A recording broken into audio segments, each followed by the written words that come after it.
नमस्कार दोस्तों। दक्षिणी अमेरिका और उत्तरी अमेरिका महाद्वीप में यदि कोई सबसे ज्यादा ताकतवर देश है तो वह है अमेरिका, और यूरोप महाद्वीप में यदि कोई सबसे ज्यादा ताकतवर देश है तो वह है रूस, और एशिया महाद्वीप में यदि कोई सबसे ज्यादा ताकतवर देश है तो वह है चाइना, न कि भारत। और पूरे विश्व में यदि सबसे ज्यादा ताकतवर कोई देश है तो वह है अमेरिका।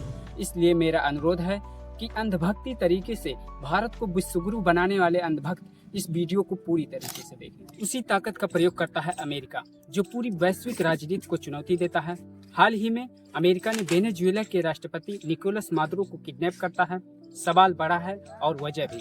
2025 के अंत तक वेनेजुएला में तनाव बढ़ा, अमेरिका ने सैन्य कार्रवाई तेज की और 2026 के शुरुआत में ही अमेरिकी सेना ने निकोलस मादुरो और उनकी पत्नी को कहरा कस से पकड़कर न्यूयॉर्क कोर्ट में पेश किया। अमेरिका का कहना है कि मादुरो के ऊपर ड्रग्स तस्करी और नार्को टेररिज्म जैसे आरोप हैं, जबकि मादुरो अमेरिका के ऊपर किडनैपिंग का आरोप लगा रहे हैं। आइए समझते हैं कि अमेरिका ने मादुरो के साथ ऐसा किया। इसका पहला कारण हो सकता है कि वेनेजुएला के पास भारी मात्रा में क्रूड ऑयल रिजर्व है, जो कि अमेरिका के क्रूड ऑयल से काफी बेहतर है, और अमेरिका वेनेजुएला के क्रूड ऑयल पर अधिकार जमाना चाहता है। और दूसरा कारण हो सकता है कि अमेरिका लोकतंत्र का बहुत बड़ा समर्थक है, जबकि अमेरिका मादुरो को शुरू से ही तानाशाही प्रवृत्ति का समझता है। लेकिन बड़ा सवाल यह है कि अमेरिका यदि मादुरो को अपराधी साबित कर दे तो भविष्य में सुरक्षा के एजेंडे के लिए इस तरह की हरकत कहीं भी और कभी भी इस्तेमाल कर सकता है, जैसे वह मानवाधिकार को खतरे में बताकर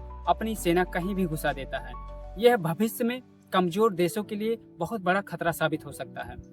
अमेरिका के इस सैन्य कार्रवाई को देखकर कई देश अंतर्राष्ट्रीय कानून का उल्लंघन बता रहे हैं। यूएन भी चिंतित है और वकील पूछ रहे हैं कि यह कानूनी है। आप क्या सोचते हैं? इसे किडनैपिंग या अपराधी को सजा या फिर अपनी इच्छा पूर्ति के लिए अपनी शक्तियों का इस्तेमाल? सोचिएगा और कमेंट करके बताइएगा, क्योंकि यह किसी भी देश की संप्रभुता यानी आज़ादी का सवाल है।